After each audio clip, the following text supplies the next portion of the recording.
반갑습니다. 잠깐 기도하고 시작하겠습니다.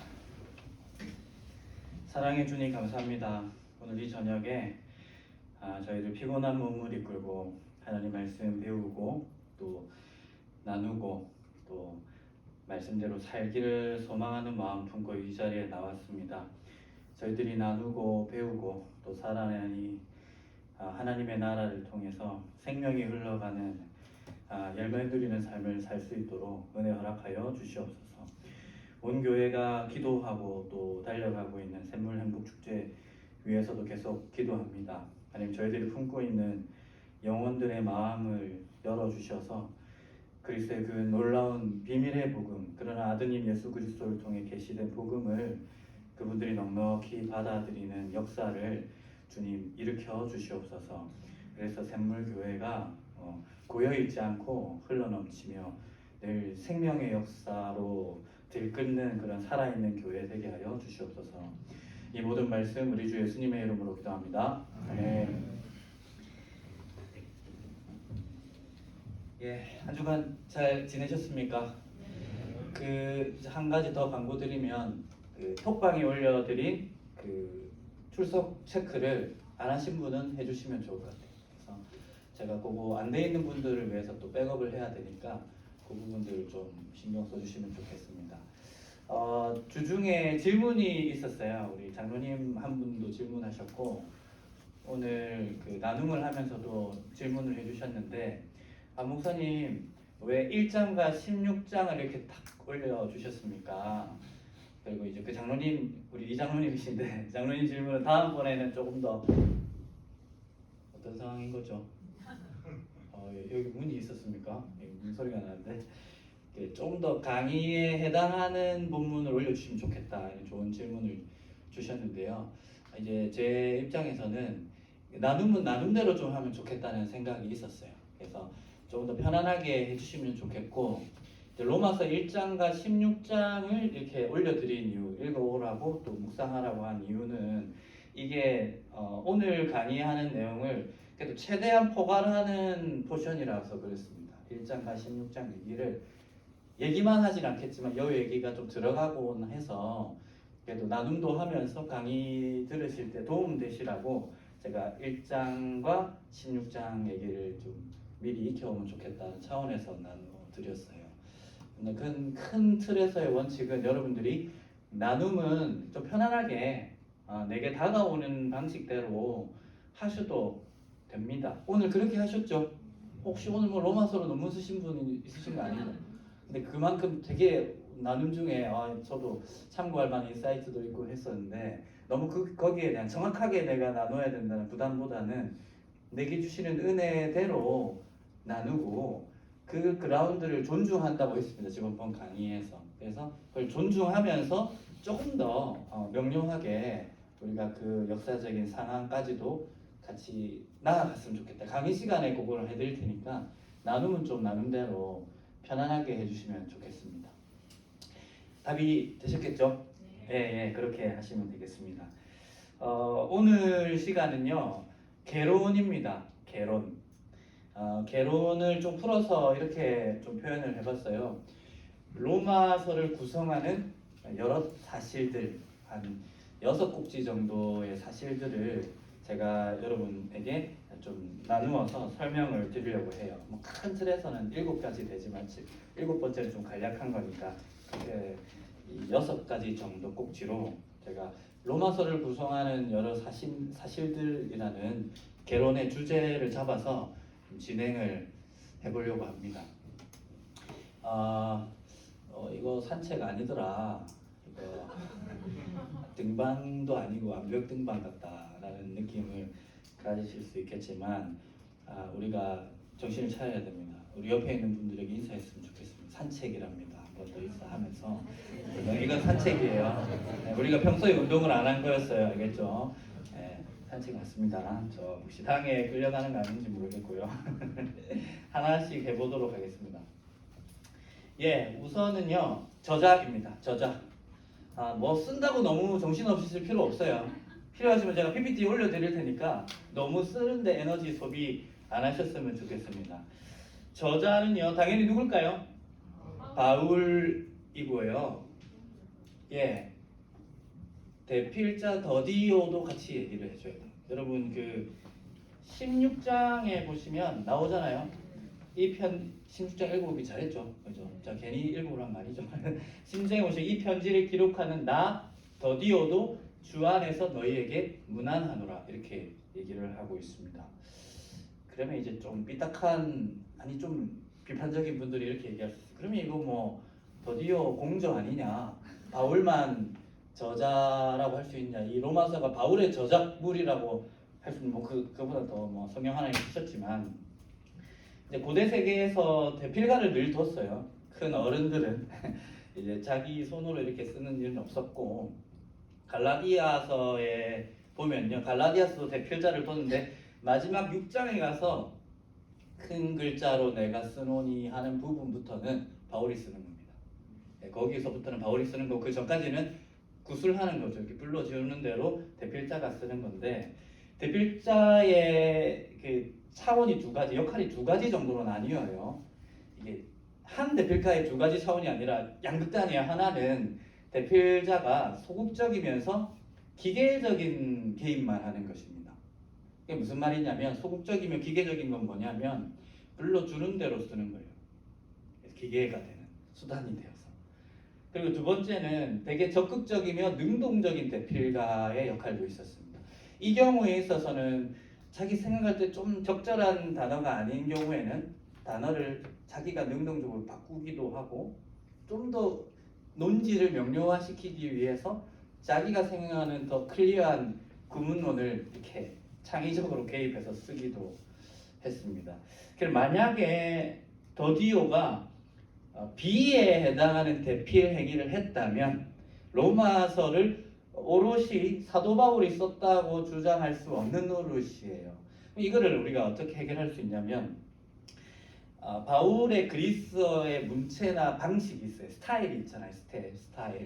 스타일이 고린도전서와 갈라디아서를 프로토타입 삼아서 비교해 보니까 로마서와 고린도전서 혹은 갈라디아서와 로마서가 되게 많이 흡사한 거예요. 쓰는 단어들이나 바울 자신에 대해서 수식하는 방식도 너무 비슷하고 그러면 다른 논리 구조로 그럼 갈라디아서와 고린도전서에 더디오가 개입한 흔적이 있었느냐? 없었다.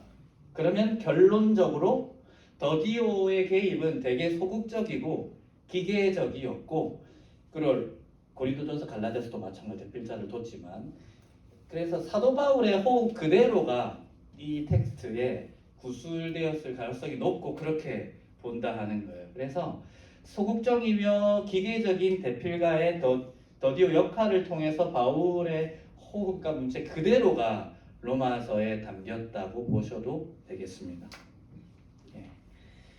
두 번째는 첫 번째 저자 얘기를 했죠. 사도 바울이 썼고요. 두 번째는 로마서에 보시면 특별히 1장과 특별히 16장 혹은 15, 16장에 보시면 사도 바울의 가까운 미래와 또 긴 멀리 떨어져 있는 미래의 계획들이 좀 나와 있어요.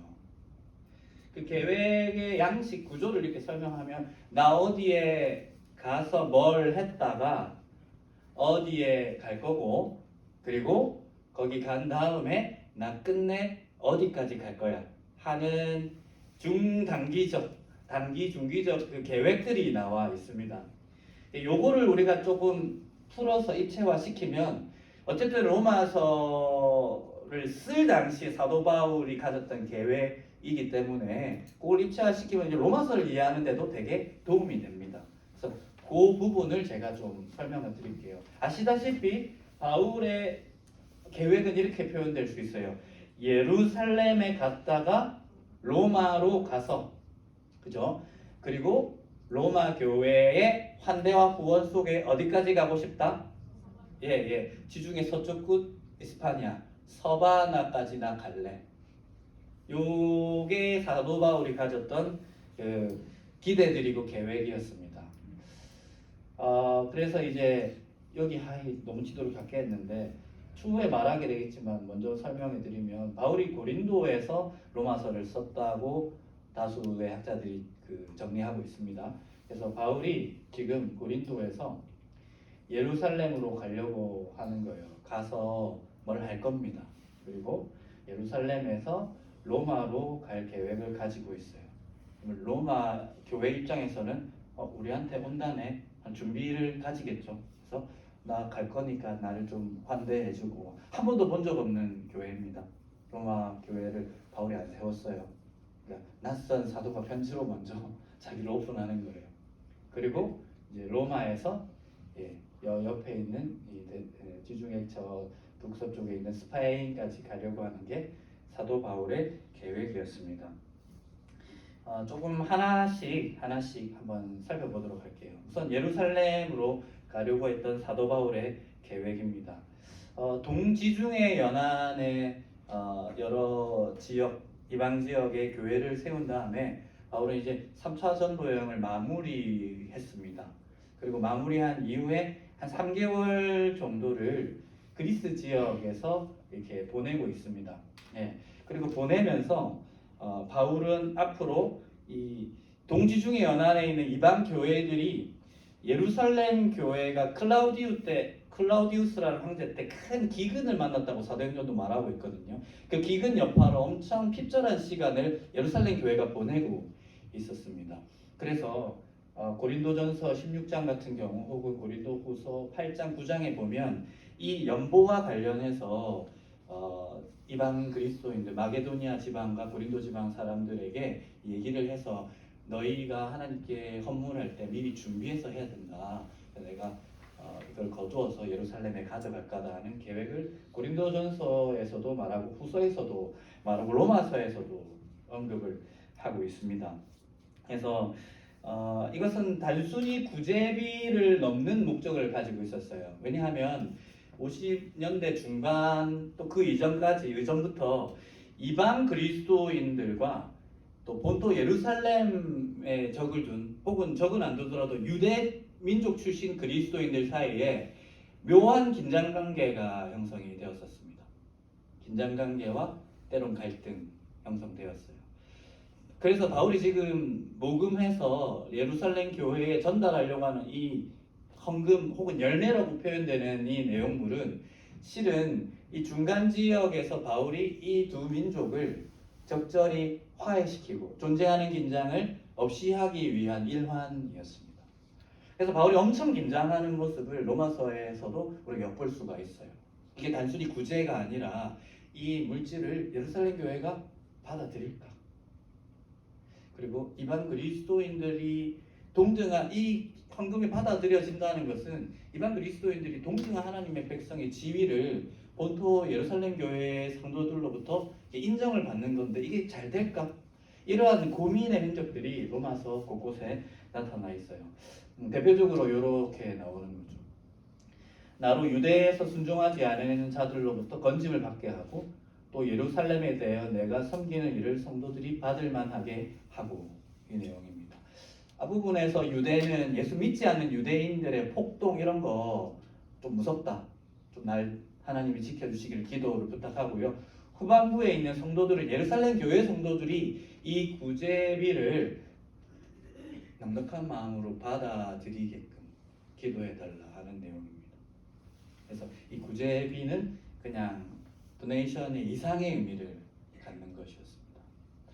복음의 빚진 예루살렘 교회로부터 시작된 이 복음의 역사에 빚진 이방 그리스도인들이 이 유대 그리스도인들을 위해서 모금한 이 헌물을 냈고요. 이 헌물을 예루살렘 교회가 받아들였다 하는 것은 이 화합, 연대, 복음의 보편성이 확립되는 지점이었기 때문입니다. 그래서 바울의 계획이 이렇게 천명이 될 수 있어요. 그리고 이제 두 번째는 이제 어디로 간다 했죠? 로마로 간다고 하잖아요. 그래서 이제 계속 반복되겠지만 사도 바울은 이제 중간 지점에서 두 민족을 이렇게 끌어안아서 복음 안에서 화합시키는 역할을 민족 사이에서도 했고요. 인격과 인격 사이에서도 하기도 했어요. 여러분 빌레몬서 읽어보셨습니까? 바울이 빌레몬과 오네시모 그 사이를 비집고 들어가서 빌레몬에게 오네시모가 추노거든요. 주인의 물건을 훔치고 달아난 추노고 그리고 뭐 아마 감옥 오간에서 사도 바울을 만나서 회심을 하고 이제는 정말 주님 안에서 신실한 동역자가 됐는데 이 사람을 이제 추천해달라고 하면서 빌레몬에게 편지를 쓰는 내용이에요. 이 사람 빚진 거 내가 다 내겠다. 그리고 너도 나한테 빚진 거 내가 까먹겠다 하면서 이 두 대상을 십자가처럼 자기 품 안으로 착 불러와서 화합시키고 화평케 하는 사역을 바울이 합니다. 요것이 이제 좀 확장된 형태의 한쪽에는 이방 그리스도인들을 품에 끼고 그들이 낸 열매를 가지고 유대 그리스도인들에게 가서 이들을 한 하나님 앞에 있는 한 백성, 동일한 백성, 동등한 백성, 믿음으로 말미암아 의롭다 하심을 받는 형제 자매로 같이 받아달라고 하는 이 구제비를 전달하게 되는 것이죠. 이 사역의 의의를 예루살렘 교회에 대한 헌물의 의미도 그렇고 바울이 이걸 하려고 하는 의지를 로마 교회가 몰랐을 리가 없습니다. 이거 이방 그리스도인들이 하나님의 백성임을 천명하는 이방인을 위한 사도의 사역으로 인지하였고요. 그 사역을 끝내고 나서 이제 예루살렘에서 자기가 로마로 갈 거라고 계획을 세우고 있는 거 하는 것이죠. 이제 로마 교회는 바울이 세운 교회는 아니었어요. 그래서 이것을 쓰는 이유가 준비시킨다고 제가 표현해드렸습니다. 나 갈 거다. 나 너무 놀라면 안 돼. 나 갈 거야. 가서 너희들 안에서 신령한 교제를 누리고 신령한 은사를 나누어 줄 거야. 이 얘기를 하는 거예요. 바울이 가려고 했었던 이유는 뭘까? 굳이 로마 교회에 가려고 했었던 이유는 뭘까? 우리가 언뜻 생각해보면 이제 3차 전도 여행까지 마무리했으니까 은퇴한 사도로서 대도시 문명을 좀 누리고 싶어서 우리로 치면 은퇴하고 좀 편안한데 병원도 많고 마트도 많은 서울에 눌러앉아 살려고 하는 생각도 가질 수 있겠지만 실은 그렇지 않습니다. 바울의 유일한 목적, 내적인 삶을 충동하는 기준이 뭐냐면 그리스도의 이름을 들어본 적이 없는 지역에서 복음을 전하는 일입니다. 그래서 그 일을 위해서 로마를 베이스 캠프 삼으려고 하는 겁니다. 스페인을 가려고 했는 거예요. 그 당대 세계관에서 땅 끝이었어요. 땅 끝의 의미가 실제로 스페인까지였습니다. 그러니까 지구 끝까지 가야 되는데 1, 2, 3차 전도 여행의 베이스 캠프는 어디였죠? 예루살렘이었습니다. 1차 전도 여행 마치고 예루살렘으로 가잖아요. 그러니까 베이스 캠프를 예루살렘으로 1, 2, 3차 전도 여행에 삼았다면 이제 지중해 서쪽 끝에 있는 서바나로 복음을 전하러 가기 위한 하나의 귀착지로 지금 로마 교회를 선정해서 나 너희들의 환대와 구원 속에서 저곳까지 복음을 전할 수 있게 나를 파송해달라. 이 목적을 가지고 편지를 먼저 쓰는 겁니다. 이게 형식상의 로마서의 목적이 되긴 합니다. 로마서를 왜 썼느냐 딱 물어보면 이렇게 정의하면서 답하는 게 어느 정도 답입니다.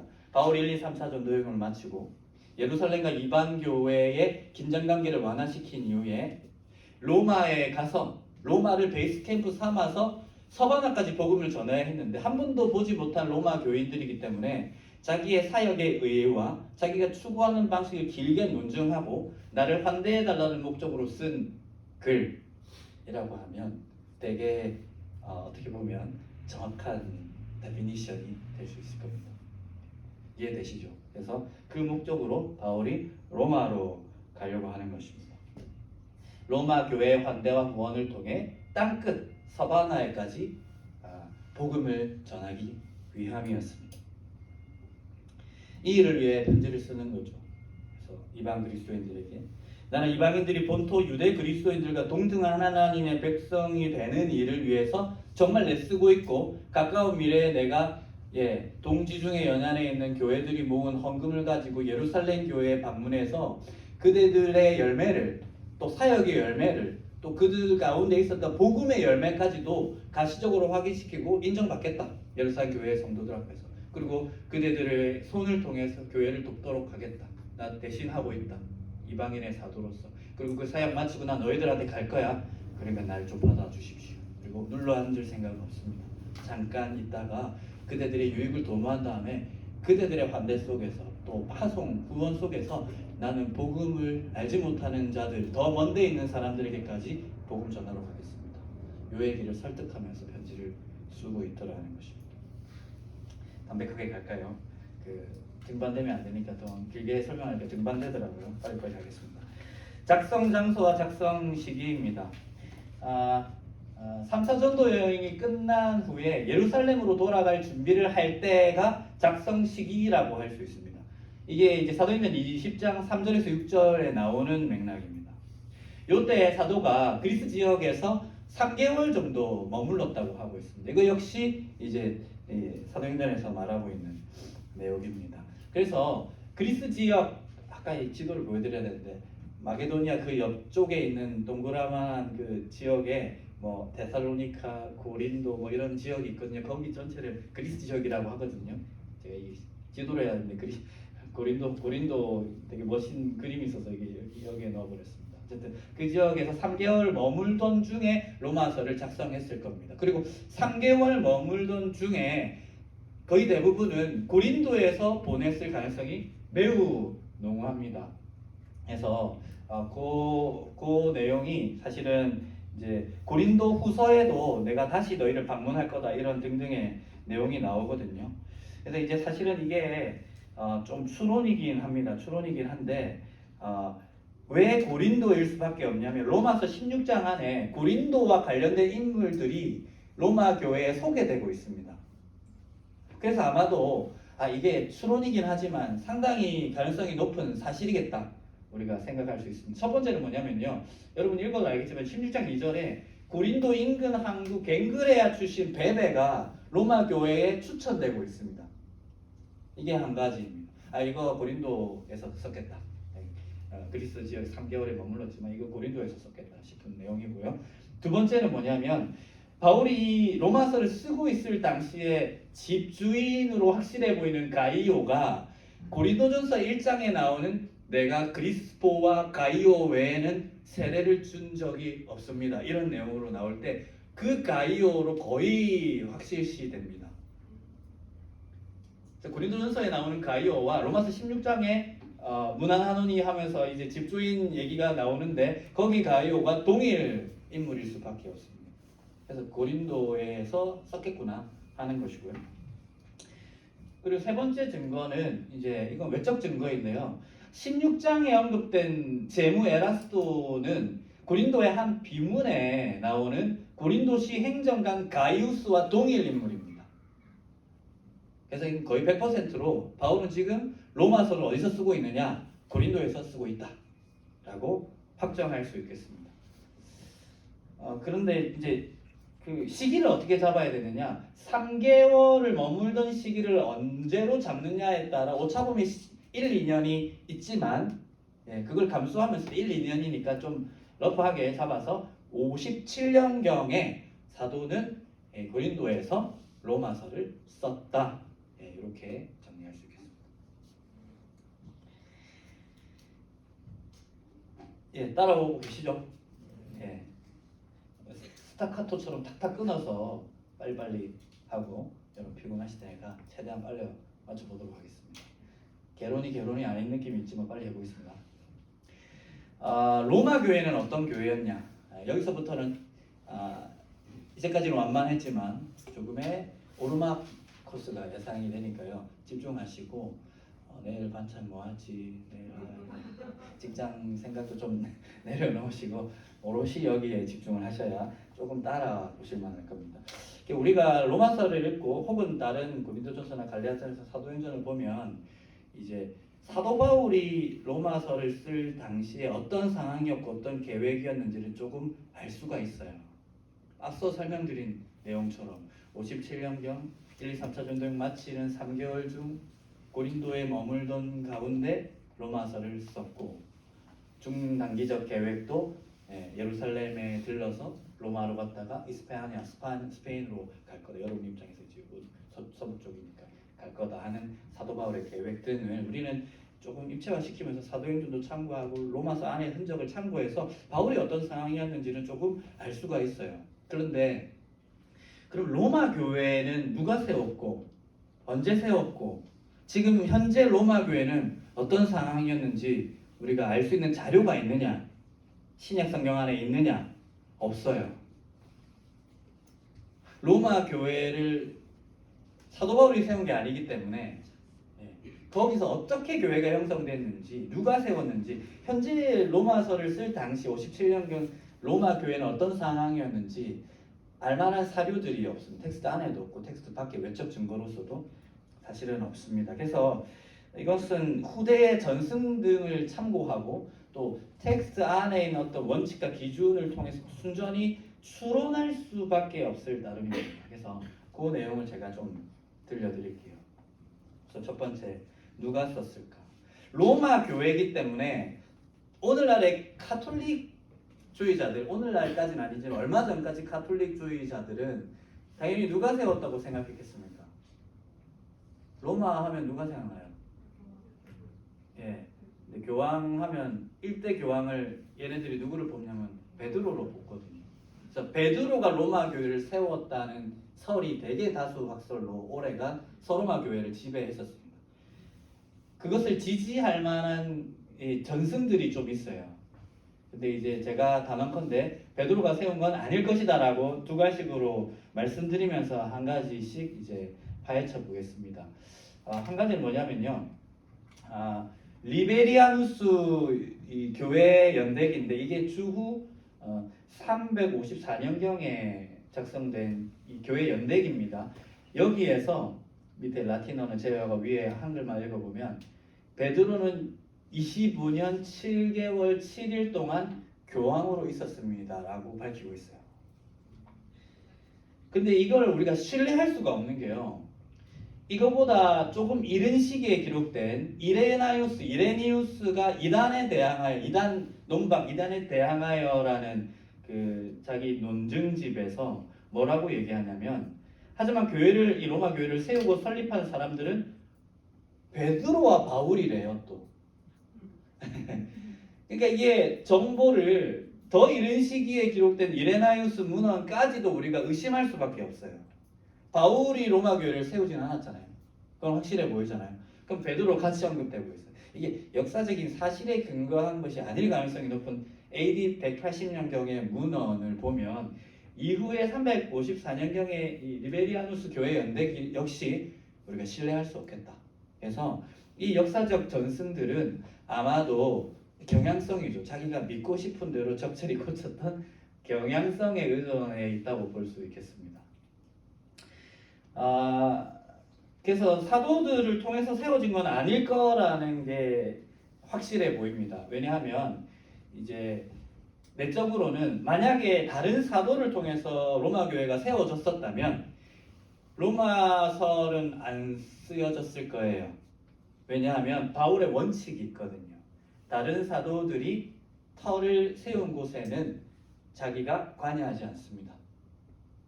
만약에 로마 교회가 다른 사도들, 베드로가 아니더라도 다른 사도들이 세운 교회였다면 그 위에 건축하려 하거나 방문해서 후원을 받으려고 하는 시도를 바울이 했을 리가 없다.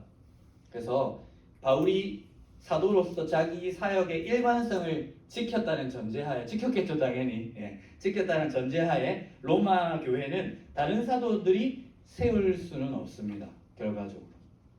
그리고 이제 암브로시우스의 증언이 또 하나가 있는데요. 4세기 교부인데 암브로시우스가 초창기 로마의 교회가 세워지는 과정을 이렇게 소개했습니다. 로마 사람들은 비록 유대교 의식에 따라 살았지만 어떤 놀라운 기적이나 사도의 접촉도 없이 기독교 신앙을 받아들였다. 여러분 혹시 아십니까? 안디옥 교회가 어떻게 설립이 됩니까? 사도가 파송되어서 복음을 전해서였습니까? 스데반의 순교로 인해서 큰 박해가 일어났고 그리고 예루살렘 교회가 이렇게 흩어졌죠. 흩어지다가 안디옥 회당에서 이방인에게 복음을 전하면서 자생적으로 썼어요. 그래서 그 이후에 사도를 파송합니다. 바나바와 바울을 파송하거든요. 아마 그와 같이 어떤 방식인지는 제가 조금 명료화시켜 드리겠지만 사도의 개입 없이 썼을 것이다 하는 것이 정설입니다. 암브로시우스의 다른 건데요. 초창기 그리스도교회의 설립 과정을 어렴풋이 이렇게 쓰기도 했어요. 실로 복음 너무 작아서 죄송합니다. 제 컴퓨터에서 컸거든요. 이거 목소리 작네요.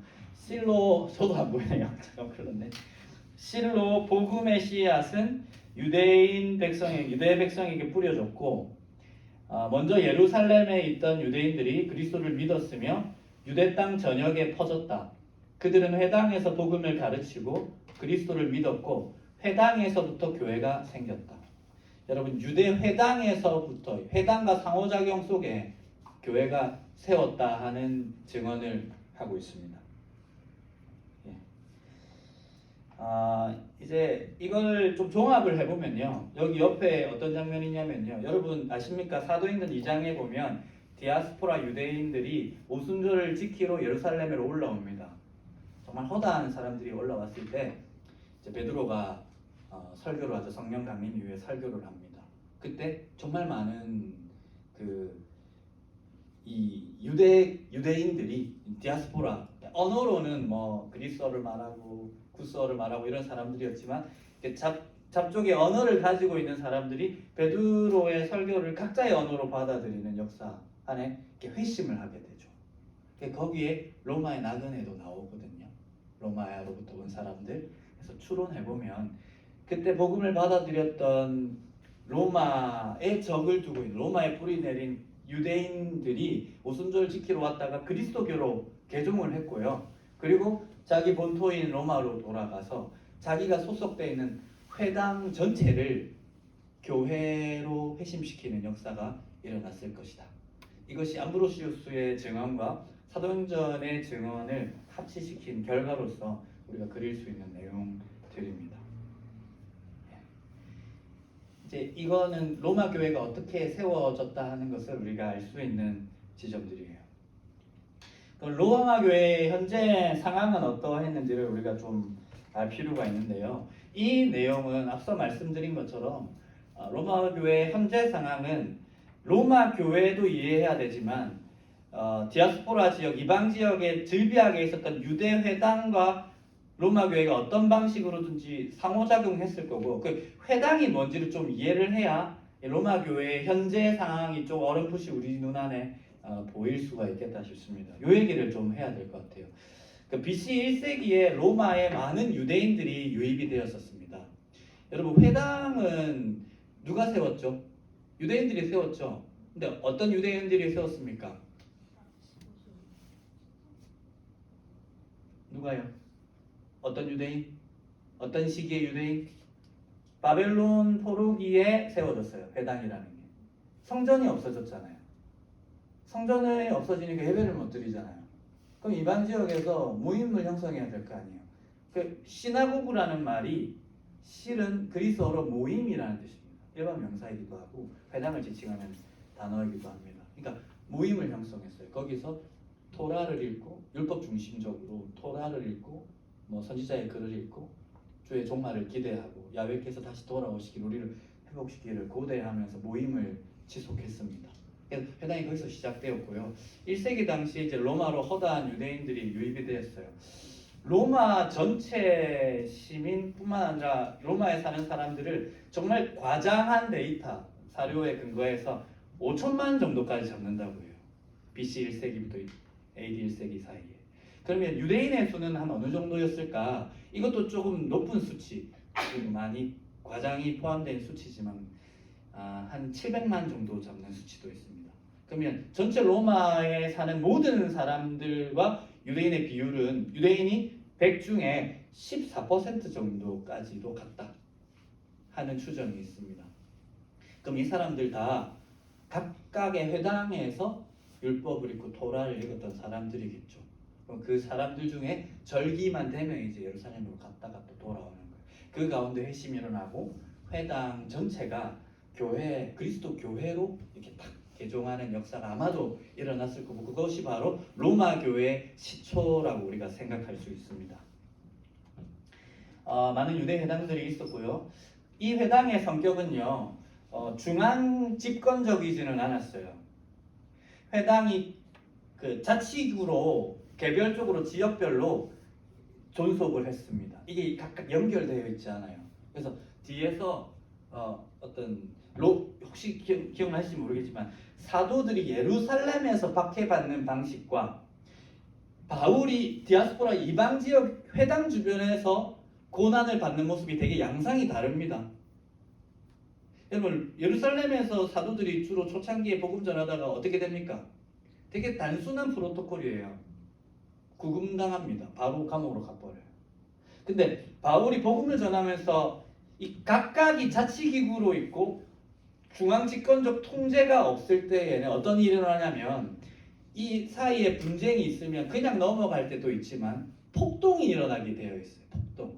바울이 경험했던 고통은 회당 주변에서 유대인들에게 복음을 전하고 혹은 이방인들에게 복음을 전하다가 예수 믿지 않는 유대인들로부터 린치를 당하거나 폭동 속에 놓여 있는 상황입니다. 그래서 얘네들이 자기들이 섬기던 로마의 어쨌든 집정관 이런 사람들을 호출해서 막 재판하고 이렇게 하는 모습들이거든요. 그러니까 회당 각각은요 자치기구로 존속했어요. 그래서 회당 안에서 회당 전체가 회심의 역사가 일어나고 교회가 된다 하더라도 이거를 뭐 예루살렘에서 알 수가 없습니다. 로마 안에서도 회당이 각각 다 연결되어 있는 게 아니기 때문에 모를 수 있어요. 그러나 잘못 걸렸다가는 큰 밀란에 휩싸일 가능성이 매우 농후한 더 위험한 상황이에요. 적법한 프로토콜에 의해서 제재받는 게 아니라 이제 민간에서 맞아 죽을 수도 있는 그런 노릇이거든요. 사도행전과 예루살렘 교회의 핍박과 사도 바울이 디아스포라 지병에서 그 복음을 전하면서 당했던 린치 이런 것들은 되게 성격이 달라지는데 이건 회당과 예루살렘 성전 주변에 있는 그 집단의 차이이고 성격의 차이에 의해서라고 저도 보여집니다. 근데 이 가운데 의미 있는 사건 하나가 벌어져요. 이게 의미 있다기보다는 로마 교회가 어떤 교회였는지를 우리가 유추할 만한 되게 좋은 신호 하나가 잡히는데 주후 49년경에 그 황제 클라우디우스가 로마 안에 있는 모든 유대인을 로마 밖으로 추방하는 일이 벌어집니다. 이제 이 내용이 스웨토니우스라는 역사가가 쓴 클라우디우스의 생애라는 문헌에 나와 있는데 로마에서 유대인들을 추방한 것은 그들이 크레스투스의 사주를 받아 끊임없이 폭동을 일으키기 때문이라고 적혀 있습니다. 오로시우스라는 극작가는 이 추방의 연도를 49년으로 확정하고 있어요. 클라우디우스 치세 중 49년을 확정하고 있는데 스웨토니우스가 클라우디우스 생애를 쓰면서 클라우디우스가 왜 로마에 있는 유대인들을 다 로마 밖으로 추방을 했느냐 49년은 안 쓰지만 왜 했느냐 했을 때 크레스투스의 사주를 받아 회당에서 폭동이 너무 많이 일어났다. 그래서 얘네들이 너무 선 넘었다고 생각해서 일괄 너희 다 나가! 이렇게 했다는 거예요. 유대인들. 역사학자들이 이렇게 봅니다. 이 크레스투스가 뭘까? 안 나와요. 아마도 크리스토스의 와전일 것이다. 그리스도. 그러니까 회당에서 로마인들의 입장에서는 다 유대인이에요. 유대인인데 예수 믿는 유대인과 예수 안 믿는 유대인을 얘네들은 구분을 못해요. 그러니까 회당 안에서 쟁론과 폭동으로 인식을 한 겁니다. 근데 들리는 소문이 그 쟁점이 되는 뭐 인물 사주한 자가 그 크리스토스 뭐 이런 크레스토스라고 와전에서 쓴 겁니다. 예, 그래서 로마에 있는 모든 유대인들도 그렇고요. 유대인 그리스도인들도 모두 다 로마 밖으로 교라고 하면 출국 이게 다 강제로 나가야 했습니다. 요때 같이 추방당한 사람 중에 누가 있다? 예, 감사합니다. 브리스길라와 아퀴라 부부가 있습니다. 이게 이제 사도행전 18장 2절에도 나오는 내용이고요. 예, 요때 이제 그 사도행전의 18장 2절에 보면 이 내용이 나오고 그 브리스길라와 아퀴라 부부가 이달리아로부터 고린도에 온 이유가 클라우디우 황제가 모든 유대인을 명하여 로마에서 떠나라고 했기 때문이라는 내용이 명시적으로 나와 있습니다. 그래서 로마서 16장에도 이제 브리스길라 아퀴라 부부가 이렇게 소개되고 있는데 로마의 교회는 알겠죠. 이 부부가 자기에게서 추방당했다가 다시 추후에 네로가 다시 불러들일 때 안 돌아오고 그래서 고린도에서 천막 지으면서 복음을 위해서 지냈던 부부이기 때문입니다. 금방 돌아와요. 54년에 네로 때 이제 돌아옵니다. 왜 네로가 불러들였느냐? 고대 로마법은 그 법을 발의까지는 아닌데 법을 이렇게 선언한 황제가 죽으면 그 법 자체가 같이 무효화되는 법이 있습니다. 그리고 그 이제 로마 안에 재정난이 있었어요. 네로 초기에. 그래서 이걸 해결하려면 로마 안에 있는 유대 자산가들에게 세금을 받아야 했습니다. 그래서 그 목적을 여러 가지 목적을 가지고 네로 황제가 54년에 유대인들을 다시 본국으로 불러들이게 됩니다. 어떤 상황이 뷰저스가 아까 전에 로마서를 몇 년에 썼다고 했죠? 57년? 네, 57년에 썼다고 했죠. 57년 맞습니다. 57년을 썼으면 로마서를 기록할 57년 기준 3년 전에 유대인들이 다시 로마로 돌아오게 된 겁니다. 어떤 상황이 있었을까? 여러분, 예수님도 유대인이고 모든 사도도 거의 유대인이죠. 유대인은 토라를 원전, 오리지널 텍스트로 읽을 수 있고요. 또 성령강림, 예루살렘 교회 성령강림의 역사를 경험한 민족도 유대 그리스도인입니다. 대부분입니다. 추후에 말하게 되겠지만 고넬료 사건 이전에는 이방인들에게 복음을 전하지도 않았어요. 그러니까 구성원이 이방 그리스도인도 있고 유대 그리스도인도 있었겠지만 지키 영향력을 행사했었던 로마서 2장에도 나오는데 선생이라고 불리는 자들은 모두 유대인들입니다. 가르치는 네가 가르치는 걸 지키지 아니하느냐, 이런 유대인에 대한 내용들도 로마서에서 쭉 소개되고 있거든요. 그러면 이제 한동안 거의 길게 잡았을 때 한 9년, 8년 정도 없다가 이 사람들이 다시 돌아오게 되면서 어떠한 상태에 도달했을 것 같아요. 교회 자체가. 이건 추론입니다만은 갈라디아 교회 안에도 그런 문제가 있었고 주에 말하겠지만 고린도에도 그런 문제가 있었어요.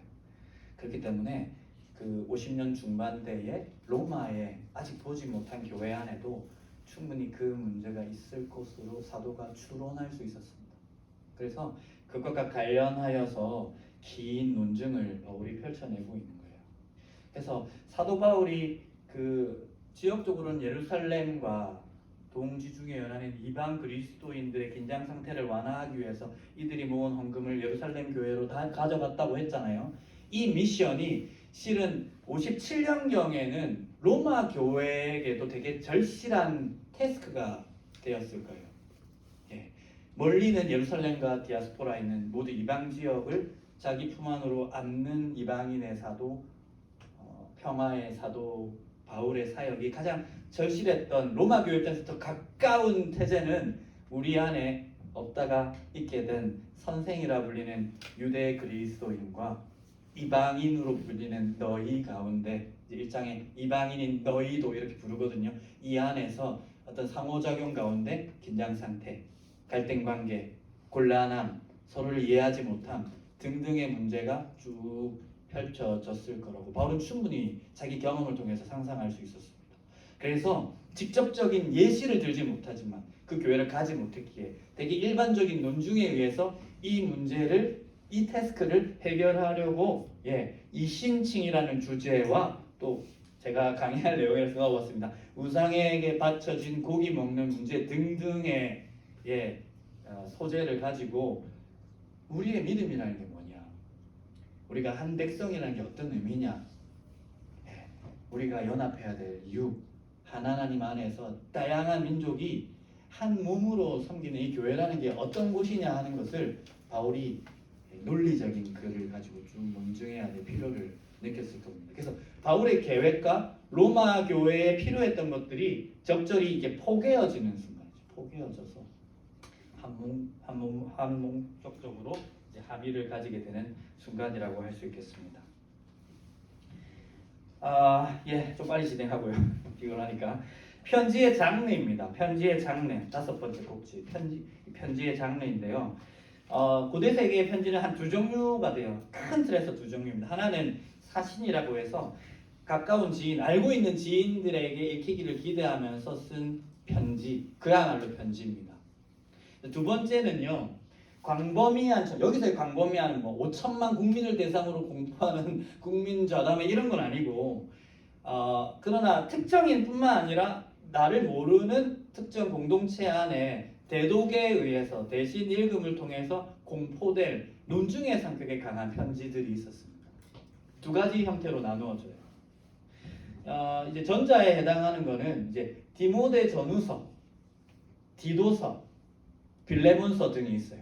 되게 개인적으로 아는 관계들이죠. 물론 이제 이 개인적인 편지들 안에서도 어떤 논증이 나오기도 하고요. 그리고 이제 후자의 경우는 에베소서, 로마서라는 글이 후자에 해당할 수 있어요. 물론 이제 후자의 글에도 우리가 1장도 읽었고 특별히 16장 읽어서 알잖아요. 되게 개인적인 이야기들도 하잖아요. 근데 로마 교회 안에 개인적인 얘기들을 할 수가 없죠. 모르니까. 자기 주변에 있는 사람들이 너희들에게도 무난한다. 로마 교회도 알만한 사람들이 이렇게 얘기도 하고 하는 부분을 사도 바울이 말하고 있거든요. 그래서 개인적인 성격을 비에서도 배제할 수 없지만 그래도 되게 바울이 설정한 의제에 의해서 쭉 펼쳐지는 논증의 성격이 강하기 때문에 로마서는 비에 해당할 수가 있겠습니다. 이제 서론과 변론을 빼면 논증 그 자체잖아요. 읽어보서 알겠지만. 그래서 논증이 있다 하는 이유입니다. 물론 이제 A에 해당하는 편지 고린도전서, 고린도 교회를 세운 사도가 썼으니까 A에 해당하겠지만 A에 해당하는 고린도전서에도 논증이 나옵니다. 근데 의제가 설정이 되는데 이건 철저히 고린도 교회 상황에 의해서 설정이 돼요. 구체적인 사안들이 설정이 돼요. 아비의 아내를 범한 아들을 아직 출교하지 않는 내용을 인용하기도 하고요. 너희들 안에 그리스도파도 있고 바울파도 있고 아볼로파도 있고 개바파도 있고 파당이 있다. 내가 이 소식을 들었다. 이런 내용을 의제를 얘기하면서도 되게 직접적으로 인용하거든요. 왜냐하면 고린도 교회의 상황을 알고 있기 때문에 알고 있는 상황에서 의제를 설정하는데 근데 로마서는 좀 달라요. 로마서는 사도 바울이 조금은 일방적으로 의제를 설정합니다. 그리고 그 의제가 설정이 되고 주제가 설정이 되는데 이 주제는 아마도 아까 말했던 이 어간에 저 교회에 이러한 갈등이 있을 것이기 때문에 바울이 주도적으로 그 교회를 모르는 가운데 이렇게 의제를 설정해서 자기 혼자 쭉 달린다는 느낌이 강합니다. 고린도전서는 좀 성격이 다릅니다. 고린도전서가 사실은 고린도 비서고요. 고린도전서 전에 뭐 우상과 또 음행에 대해서 썼던 고린도 A서가 있습니다. 고린도 후서는 D서입니다. 후서 전에 또 편지 하나가 있습니다. 그러니까 여러 가지 편지를 통해서 소식을 계속 들었던 거예요. 그래서 고린도전서의 의제는 되게 상대방을 아는 가운데 계속 설정되는 느낌을 받지만 로마서는 냅다 달리는데 모든 보편적인 주제를 다루는 것은 아니고요. 중요하다 싶은 주제를 꼭지를 잡아서 한 꼭지를 쭉 빌드업 시키면서 쫙 펼쳐내는 바울의 수사와 논증을 볼 수 있는 되게 클라이막스 구간이라고 저는 개인적으로 생각합니다. 그래서 고린도의 상황을 아는 차원에서 편지의 논증이 전개되지만 로마서는 사도 바울 자신이 의제를 설정했다. 그래서 부르는 칭호들도 되게 한정적입니다. 부를 수 있는 게 없어요. 이름을 모르기 때문에. 그래서 형제들아 혹은 법 아는 자들아 혹은 이방인인 너희 이 정도가 바울이 로마와 관련해 로마 교회와 관련해서 부를 수 있는 칭호 전체입니다. 모르니까 저기요 이 정도밖에 안 나오는 것이죠. 여섯 번째 빨리 진행해서요. 여섯 번째는 바울 논증의 목적입니다. 여러분 편지의 형식상의 목적은 아까 뭐라고 했죠? 1, 2, 3차 전도여행을 마친 바울이 그리스에서 3개월 체류하던 중 고린도에서 자기 계획을 밝히며 서바나에까지 복음을 전하기 위해서 그대들이 나를 환대하고 후원해 주기를 바라는 마음으로 로마에 먼저 편지를 썼다. 이게 이 편지 1장과 16장을 통해서 우리가 알 수 있는 형식상의 보내는 자의 계획과 관련된 목적입니다. 그런데 그거를 성취하려고 이렇게 길게 쓸 필요가 있었을까?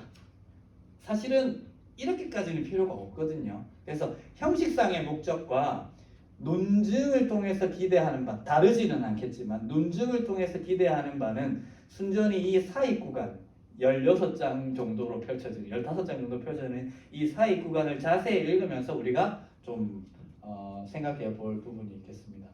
유대인과 이방인의 긴장 완화 화합이라고 저는 봤습니다. 이게 사도가 로마서를 길게 논증하면서 기대했던 목적, 기대였다 할 수 있겠습니다. 3차 전도 여행을 마치고 3개월간 그리스에 체류하던 바울은 갈라디아 교회의 유대주의자들 파동을 이미 경험한 바울입니다. 여러분 갈라디아 교회에서 난리 난 거 아시죠? 할례주의자들이 와서 이방인들과 밥 안 먹겠다고 뛰쳐나가는 그 주제 안디옥 문제도 사도가 인용하고요. 갈라디아 교회 안에도 난리도 아니었어요. 디도에게 할례를 억지로 행하려고 했던 유대주의자들로 득실을 그렸던 주제입니다. 그래서 이것이 이방인 그리스도인들에게 얼마나 치명적일 수 있는지 바울이 자기 경험을 통해서 갈라디아 교회를 지나면서 알고 있는 겁니다. 그럼 해당 주변에 있었고 해당을 근거로 이방인과 그리스도인들이 함께 세운 교회, 디아스포라 교회라면 로마 교회도 아마 이 주제에 엄청 혹독한 시간을 보냈을 거라고 상정할 수밖에 없었어요. 그리고 그 고린도 교회의 분파주의 문제도 바울이 엄청 혹독하게 경험을 했을 겁니다. 교회를 가장 치명적으로 무너뜨리는 건 파당이다. 쪼개어지는 것이다. 여러분 오늘날도 그렇지 않습니까?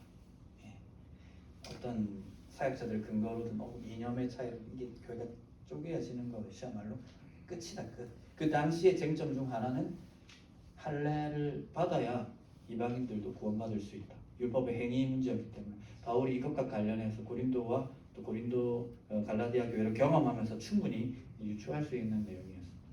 그래서 믿음 안에서 유대인이든 이방인이든 그가 할례 작은 무할례 작은 로마서에서 계속 반복되는 구문입니다. 오직 믿음으로 말미암아 의롭다 하시는 하나님은 한 분이시니 한 분이시니 유대인 너희가 그렇게 존경하는 아브라함이 할례 시에 부르심을 받았느냐 무할례 시에 받았느냐 요 얘기까지 하면서 바울이 지키려고 했던 같이 우리 모두 성령 안에서 형제 자매입니다. 갈라디아 교회 인용 좀 할까요? 이방인 그리스도인들이 다시 막 할례 받으려고 하는 그 운동이 일사이거든요. 그래서 이방인들 멈춰 세우면서 그대들이 성령 하나님의 은혜를 누리는 것이 율법을 지켜서입니까? 믿고 세례 받아서였습니까? 그런데 왜 다시 이전으로 돌아가려고 합니까? 요 주제, 요것과 관련해서 바울이 논증해야 될 이방 그리스도인들의 대표국인 로마 교회를 설득해야 될 내용이 머릿속으로 이렇게 3개월 쉬면서 우리 좀 쉬면 좀 아이스 브레이킹 되잖아요. 그래서 쫙 펼치면서 내가 이거 꼭 써야겠다. 그리고 요거 쓰는 내용과 관련된 사역도 알려야겠다. 앞부분에 나 예루살렘으로 갈 겁니다. 그대들의 일신상의 유를 위해서 나갈 겁니다. 복음의 동등성을 위해서 싸우겠습니다. 난 그대들에게도 갈 겁니다. 그리고 이 일을 위해서 서바나까지 가겠습니다. 복음을 전하겠습니다. 이 얘기를 이제 형식상의 목적과 이제 논증상의 목적이 또 적절히 포개어질 수 있다고 저는 개인적으로 생각했습니다. 그래서 이 구도를 통해서 제가 쭉 강의를 펼쳐드리면서 어떻게 보면 이거 되게 좋은 내용이고 그렇게 묵상하셔도 된다고 했지만 우리가 이제 연구하고 분석할 때는 이렇게 파편화시킬 수 없잖아요. 그래서 그 내용들을 좀 추려서 한 골조에 좀 꿰어질 수 있도록 제가 도와드리려고 하는 겁니다. 이 메인스트림을 가지고 좀 가려고 해요. 이 방향 안에서 각각의 어려웠던 내용들이 어떻게 한목적적으로 입체화 될 수 있는지를 제가 여러분에게 조금 소개해 드리려고 하는 것입니다. 개요 및 주제들 엄청 빠르게 하고 마치겠습니다. 편지 서문과 끝맺음인데요. 요거는 다음번에 이제 성경 읽을 때 한번 참고하시면 될 정도로 제가 그냥 개요와 주제들을 함께 묶었습니다. 이신칭의가 1장 18절부터 4장 25절까지 되게 길게 할애돼서 나옵니다. 여기까지만 나온다는 얘기 아니에요. 중첩되어서 나오지만 전환되는 구체적인 지점들이 있기 때문에 이렇게 나옵니다. 꽤 길게 나오죠. 저희가 강의 총 4번의 강의를 통해서 다룰 내용이고요. 그리고 이제 5장부터는 복음이 주는 확신, 율법을 통해서 안 되던 것이 성령 하나님 안에서 복음 안에서는 된다. 참 자유를 누리자. 해방되었다. 끊어지지도 않는다. 사망이나 생명이나 천사들이나 높음이나 깊음이나 다른 어떤 피조물이라도 우리 주 예수 그리스도 안에 있는 하나님의 사랑에서 끊을 수 없으리라. 그 전에 막 정죄감에 시달리는 사도 개인의 모습도 7장에서 보여주고요. 근데 요거를 제가 넣고 강의를 펼쳐봤거든요. 답이 안 나오는 거예요. 너무 길어지는 거예요. 그래서 요 부분은 다음번으로 좀 넘기려고 합니다. 그래서 이신칭의를 좀 입체화시키고 조금 더 실천적인 부분들 이후에 9장에서 11장 이것도 길죠. 이스라엘의 문제가 이렇게 다루어지고 있어요. 언약 밖에 지금 현재 언약은 그리스도 안에서 있는 언약입니다. 그러나 자기 언약 안에 있다고 착각하고 있는 예수 믿지 않는 유대인들을 하나님 그럼 어떻게 하실 거냐 이 문제 1세기의 주제가 되었던 이 문제를 가지고 자기 동족의 구원 문제를 가지고 바울이 엄청 깊숙이 고민을 합니다. 요거와 관련해서도 제가 강의를 할 거고요. 또 변화시키는 복음의 능력, 이건 일상 그리스도인의 일상이라고 할 수 있는데 12장은 그러므로라고 펼쳐내죠. 이게 되게 실천적인 내용이 착 시작되는 부분입니다. 논리적인 내용들이 또 나오다가 이제 뭐 바울 신학을 하는 사람들이 이 두 가지 이렇게 나눠요. 그 인디케이티브와 임페러티브 구조인데 인디케이티브는 이게 직설법 설명이죠. 이게 1장부터 러프하게 잡으면 11장까지 쭉 나오지는 거예요. 근데 12장 1절은 그러므로 하면서 실천으로 나오는 거예요. 그러니까 하라, 해야 한다. 이렇게 사십시오. 사랑의 빛 외에는 빚을 지지 마십시오. 뭐 이런 명령법 임페러티브가 나오니까 실천적인 계명들이 12장부터 쭉 소개된다 할 수 있겠습니다. 그게 15장 13절까지 논증의 마지막 단락이라 할 수 있는데 여기에서 두 가지 주제의 실천적인 꼭지를 뽑아냈다고 했죠. 하나는 뭐였습니까? 그리스도인이 세속 권세자에게 어떤 태도로 살아가야 하는가? 13장 1에서 7절까지의 단락을 주제화시켜서 제가 강의를 한 꼭지 할 거고요. 또 14장에 해당하는 아까 말씀드렸던 우상에 바쳐진 고기를 먹는 문제와 관련해서 민족적으로 갈라졌던 유대 그리스도인들과 이방 그리스도인 입장이 달랐어요. 이 관련해서 갈등이 있었고 그래서 바울의 솔루션이 있습니다. 그 관련해서도 제가 강의를 하겠습니다. 그리고 마지막에 이제 에필로그로서 편지의 끝맺음 이름들이 쭉 소개되고 있는 내용이 나오고 있답니다. 10시 안 됐습니다. 9시 27분, 9시 27분 여기까지입니다. 그래서 여기까지가 로마서를 구성하는 여러 사실들, 뭐 저자 문제, 뭐 바울의 계획, 다시 읽지는 않겠지만 등등의 사실들을 제가 짚어드렸습니다. 혹시 질문이 있으시거나 저에 대한 불만 있으시거나 하시면 말씀해 주십시오.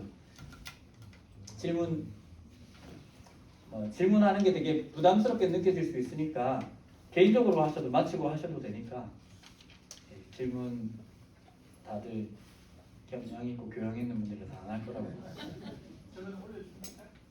이거 어떻게 드릴까요? 너무 글이 작았죠?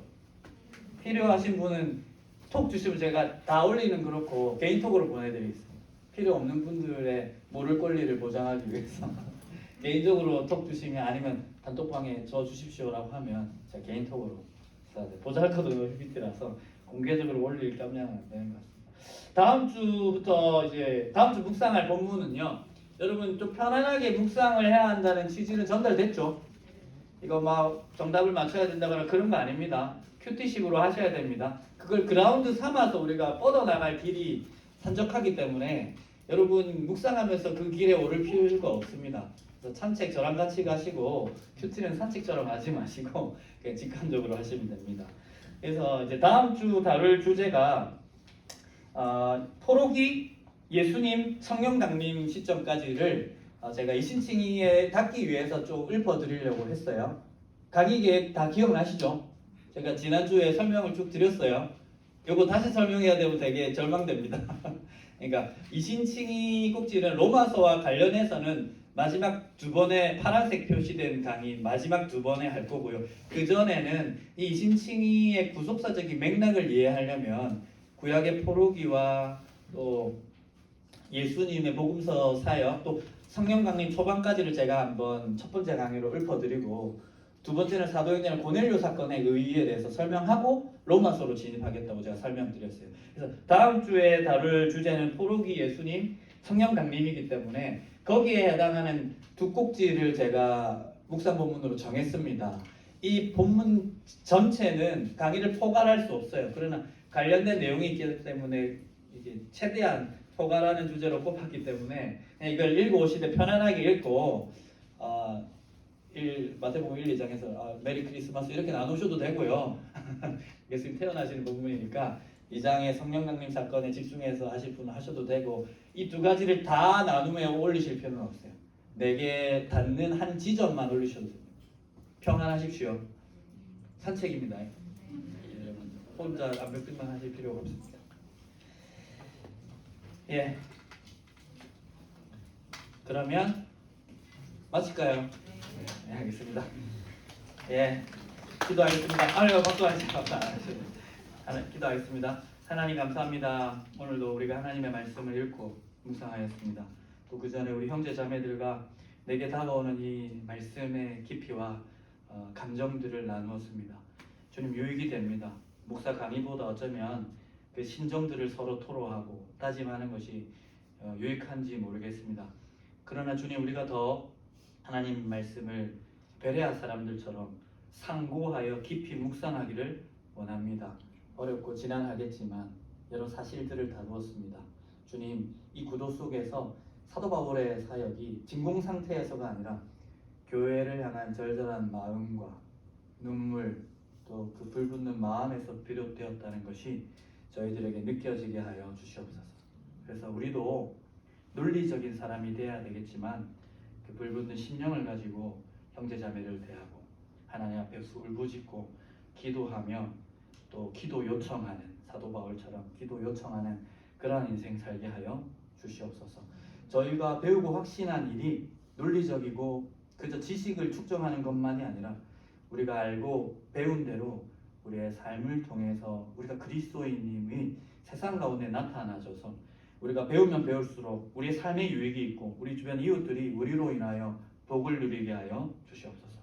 돌아가는 발걸음 가운데 하나님 은혜 주시기를 간절히 소망하며 이 모든 말씀 우리 주 예수님의 이름으로 기도합니다. 아멘. 수고 많으셨습니다.